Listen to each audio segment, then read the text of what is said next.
Günaydın. Evet, dün güne şok bir haberle başlamıştık. Amerika Venezuela'yı vurmuştu ve Venezuela Başkanı Maduro ile eşini kaçırıp Amerika'ya getirdiler. Amerika'da yargılanacaklar. Şimdi dün tabii piyasalar kapalı olduğundan dolayı bu olaya piyasaların verdiği tepkiyi canlı olarak gözlemleyemedik. Ama bugün işler çok daha netleşmiş gibi görünüyor. Özellikle de Trump'ın dünkü basın toplantısından sonra.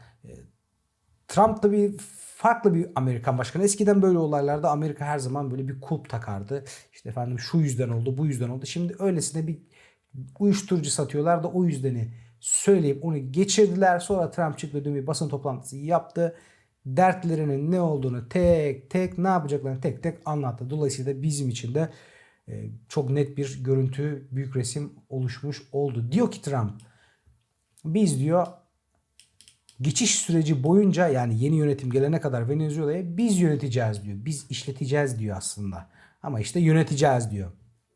Ve bu süre boyunca da diyor bir grup yönetici, Amerikan yönetici yönetimi devralacak ve Venezuela'yı yönetecek. Şimdi asıl olay bakın burada, inanılmaz. Diyor ki Venezuela'da diyor yerin altında muazzam bir zenginlik var diyor. Var mı? Var işte. Altın var, gümüş var, bakır var, petrol var. Hepsi de var. Ve bunların hepsini biz diyor çıkaracağız diyor, satacağız diyor. Bir kısmını da diyor Venezuela halkıyla paylaşacağız diyor. Gerçekten çok açık sözlü. Ve Amerikan petrol şirketleri de ülkedeki petrol endüstrisini tekrar kurup petrol ticareti yapacak. Buradaki petrolü satacak diyor. Artık biz ayağımızı toprağa bastık diyor. Korkacak bir şey yok diyor. Her şey bizim yönetimimizin altında diyor. Evet.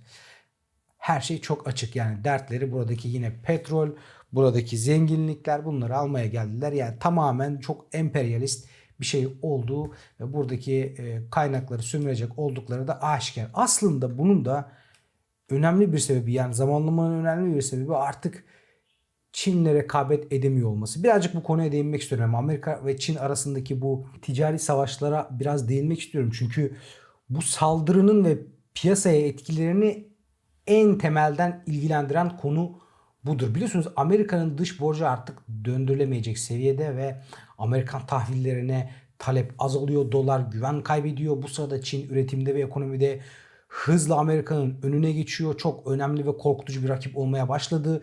Çin petrodolar kuralını aşarak petrolle değil de yuanla ve altınla alımlar yapmak istiyor ki bu da daha fazla petrolü olan talebi düşürecek bir şey ve Amerika'nın da korktuğu bir şey. Çin'in enerji ihtiyacını karşılamak üzere Venezuela'dan hem ucuz hem de yuan altın bazlı petrol almak istediğini biliyoruz. Şimdi bu kötü bir örnek dünyaya. Çin'in bu yaptığı kötü bir örnek. Çünkü Çin yaparsa yarın Brezilya'da yapabilir. Ne bileyim Hindistan'da yapabilir. Türkiye'de yapabilir. Diyebilirler ki yani biz de o zaman altın göstererek, teminat, altın göstererek petrol alalım derler. Bu sefer Amerikan dolarına ihtiyaç ve talep o kadar azalır ki Amerika ekonomide giderek güç kaybeder. Tabii bu bir tek mesele bu değil. Yani Çin'le ABD arasında işte daha fazla da şeyler vardı. Amerika'nın tekrar dolar talebini arttırmak ve doları içeri sokmak için kripto paralardaki Genius Act geçirmesi, stablecoin'lerin tahvil tutması gerekliliği, zorunluluğu, ondan sonra Çin'in kripto paraları yasaklaması, Çin'in altın ve gümüş stoğu yaparak işte buradaki talebi arttırması, dolar karşısındaki talebi ve Amerikan tahvilleri karşısındaki talebi arttırması, ondan sonra da en son yılbaşında geçen gümüş ihracat lisansını getirmesi falan derken iyice ortalık kızışmıştı. En sonunda da Amerika dedi ki kardeşim ben bu Venezuela'ya giriyorum.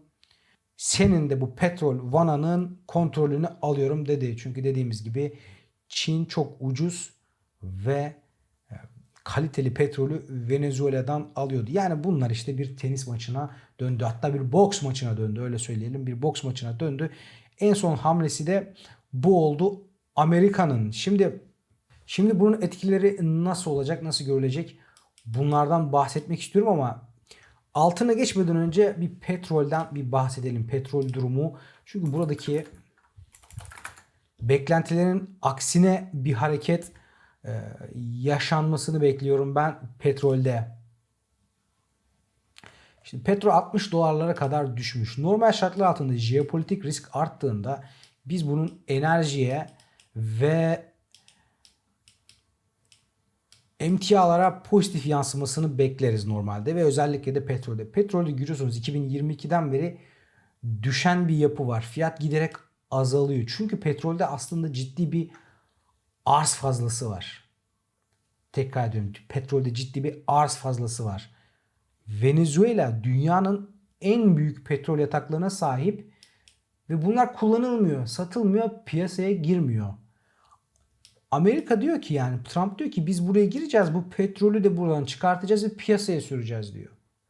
Bu ne demek? Bu şu demek: o zaman daha da fazla bir arz olacak petrolde ve petroldeki arz fazlası piyasaları daha da derinden sarsacak demek. Dolayısıyla petrolde daha da bir düşüş gelme ihtimali fazla. Bu petroldeki düşüş de yine hemen şöyle altınımıza geçelim. Evet, biz grafiklerimize tekrardan geçelim. Altınla başlayalım. Evet, altın şimdi şöyle, tabii bu olaylar yaşanmamış olsaydı şöyle bir günlük grafikten ben şunları söylüyor olacaktım. Bakın burada altında bir satış baskısı net şekilde görünüyor. Yukarıdan aşağı sert bir satış geldi. Son 3 günlük mumda da satış baskısı görünüyor. Yukarına kadar çıksa bile 4400'lerden satışlar aşağı yönlü gelmeye başladı. Buradaki düzeltme ve yatay hareketin devam etmesini bekliyorum. Buralarda alım yapmak risklidir diyecektik. Hala da böyle düşünüyorum gerçi, ama işte bu olaylardan sonra belki çok kısa vadeli yukarı yönlü bir hareket görülebilir.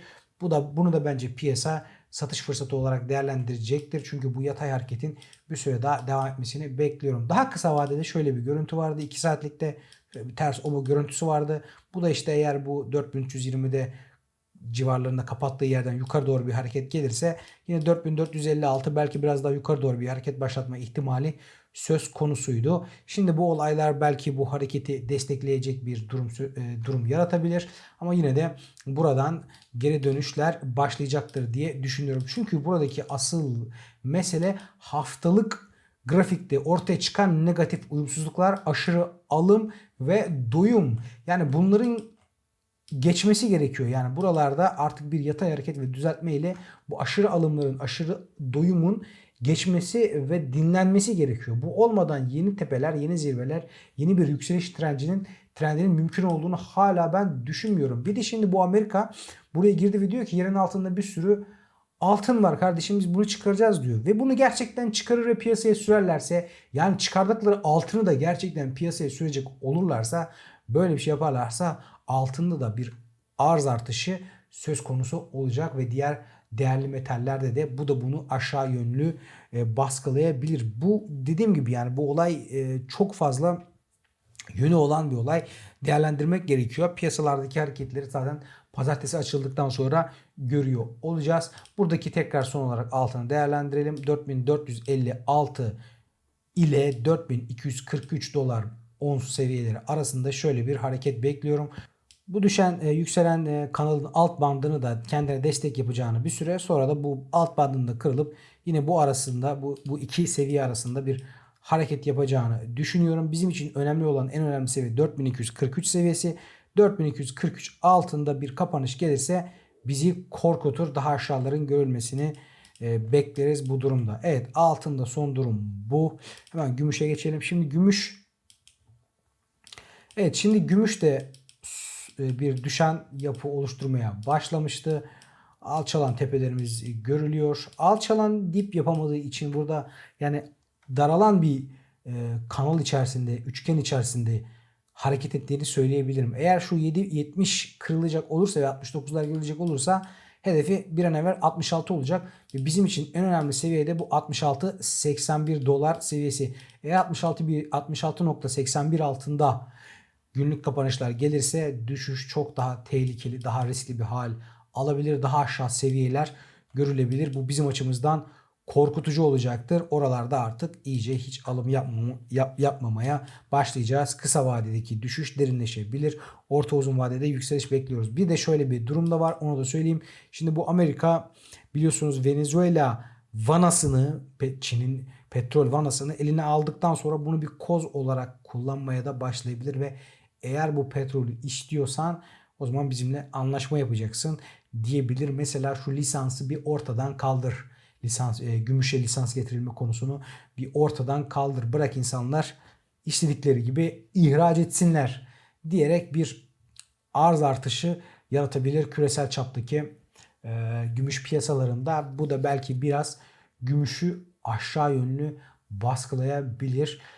Amerika'nın tek derdinin burada petrol olmadığı aşikar. Buradaki eline geçen kozları nasıl kullanacağını göreceğiz. Ama bu tabii ki Amerika ve Çin arasındaki ticari savaşta Amerika'nın elini güçlendiren bir hamle oldu. Dolayısıyla bu altın ve gümüşteki hareketleri baskılamayı düşünüyor olabilir Amerika ve buradaki fiyatta biraz daha aşağı yönlü devam edebilir.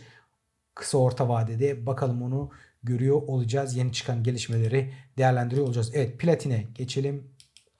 Platinde de söylediğimiz gibi alçalan bir yapı, net bir yapı oluştu. Düşen, alçalan tepelerimiz, alçalan diplerimiz var. 2200 dolar seviyesi ciddi direnç seviyemiz olacak. Bunun üzerine çıkılmadığı sürece yeni bir yükseliş trendine, yeni bir zirveye gitme ihtimalimiz tabii ki yok. Ama buradaki direnç kırmadan da yeni yükselişlerin başlayabileceğini söyleyemeyiz. Burada beklediğimiz şey ya fiyatın daha da alçalması ve aşağılarda bir dip formasyonu oluşturması ya da 2200 direncinin kırılması. Ben burada 1750 seviyelerinin görülebileceğini düşünüyorum platinde. Kısa orta vade riskler olsa da uzun vadede yine platinde yön yukarı olduğunu düşünüyorum. Şimdilik riskler arttığından ve fiyat daha aşağı seviyeleri görebileceğinden dolayı buralarda alım yapmanın riskli olduğunu, daha ucuza mal edebileceğinizi, platin alımlarınızı söylüyorum. Evet, Palladium'a da geçelim. Palladium evet daha sert hareketler yaptı. Palladium'da da yine benzer şekilde düşen bir yapı söz konusu. 1575 burada onun önemli desteğiydi. 1575'e tutundu gibi görünüyor ilk aşamada. Eğer 1575'in altında günlük kapanış gelirse fiyat çok daha aşağı seviyeleri görebilir. Şurada gördüğünüz gibi şöyle uzun bir yatay süreç olmuştu. Bu uzun bir yatay süreç yine aynı seviyeler arasında 1575 ile 1300 seviyeleri arasında yaşanabilir ve burada fiyat bir süre daha sıkışabilir. Bizim için önemli olan şu an bu Palladium'un tekrar 1669 üzerine atması. Eğer 1669 üzerine atarsa buradaki yatay seyir daha güvenli devam edecektir. Yani yukarı seviyeler gelmese bile aşağıların görülmemesi daha mümkün olacaktır.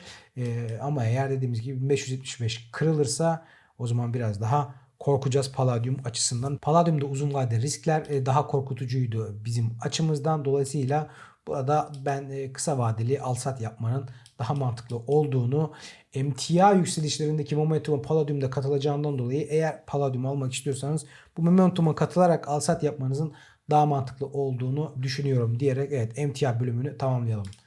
Borsa İstanbul. Borsa İstanbul nihayet uzun zamandır beklediğimiz yükselişine katıldı. BOFA, Bank of America borsaya döndü. Alımlarına başladı. Fiyat da yukarı doğru gitmeye başladı.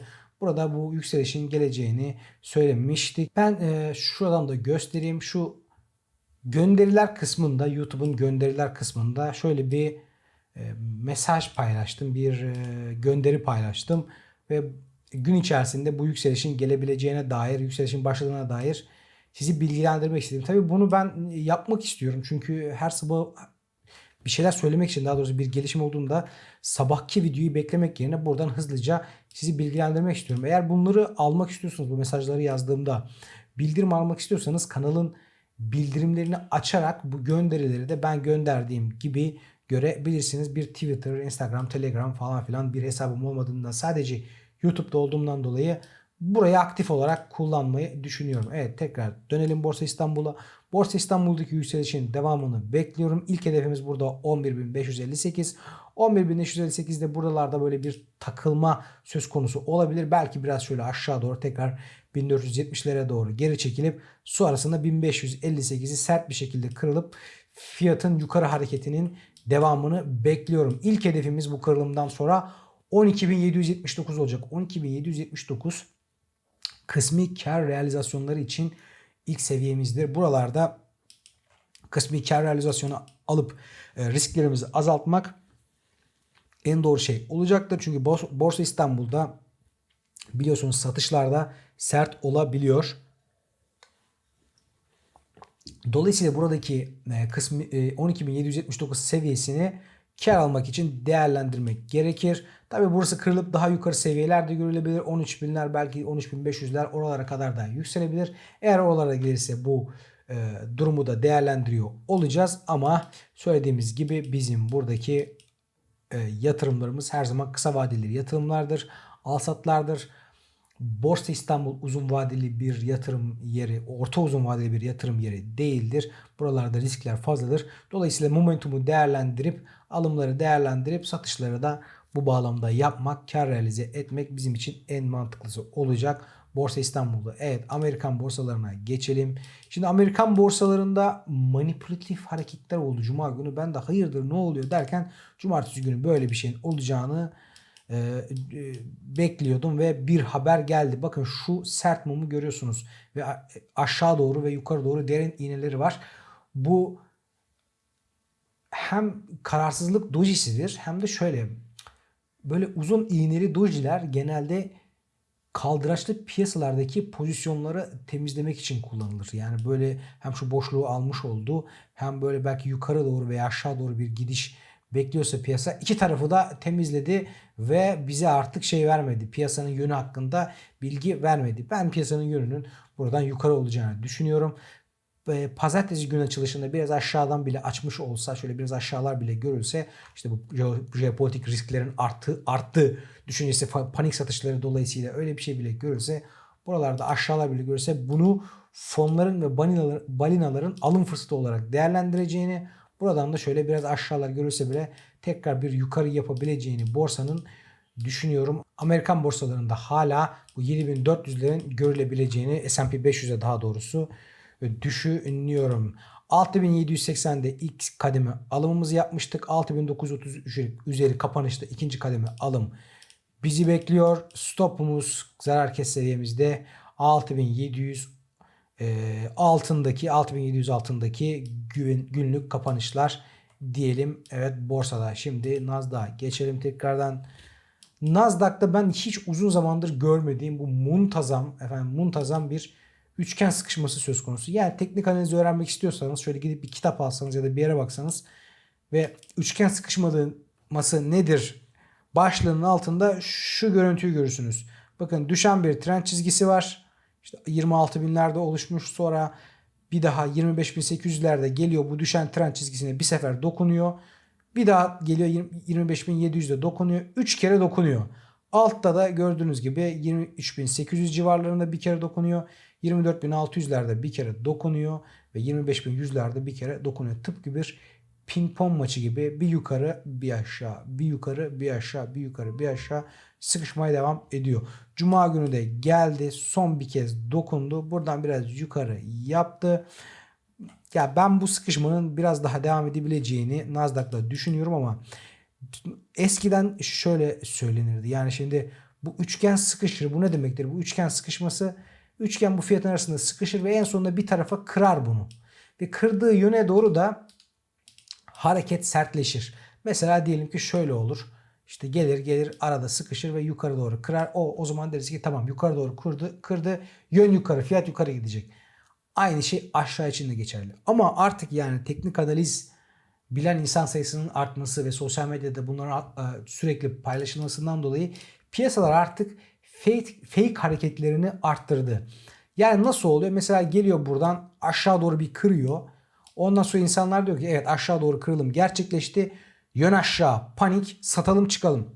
Satıyorlar, çıkıyorlar. Ondan sonra ilk destekten tekrar yukarı geliyor. Fake kırılım olarak kalıyor. Yani sahte bir kırılım olarak kalıyor. Ve fiyat yukarı doğru yeni zirvelere devam ediyor. Ya da tam tersi oluyor. Yukarı doğru kırıyor. Ve evet, fiyat yukarı gidiyor. Hemen alalım, yükselişi kaçırmayalım diyerek alanlar içinde bir sahte yükseliş oluyor. Ve fiyat tekrar aşağı doğru dönmeye başlıyor. Daha aşağı seviyeler görülüyor. Şimdi böyle bir şey de olabilir. Olamaz diyemem. Ama yukarı doğru da olsa, aşağı doğru da olsa kırılım, bu üçgen kırılımı Ben bu fiyatın tekrardan bu borsaların tekrardan bir yukarı yapabileceğini ve Nasdaq'ta 27.380 seviyelerinin görülebileceğini düşünüyorum. Sonralarında da yani sonrasında da belki daha yukarı seviyelerde görülebilir ama bunu o seviyeye geldiğinde konuşacağız.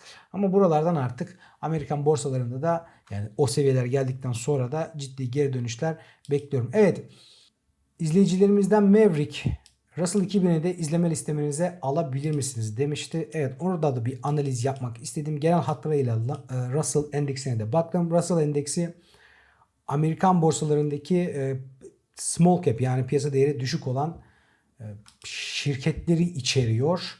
Şöyle bir baktım. Yani bunu her gün bakamayacağız ama genel bir seviyeleri paylaşmak istedim.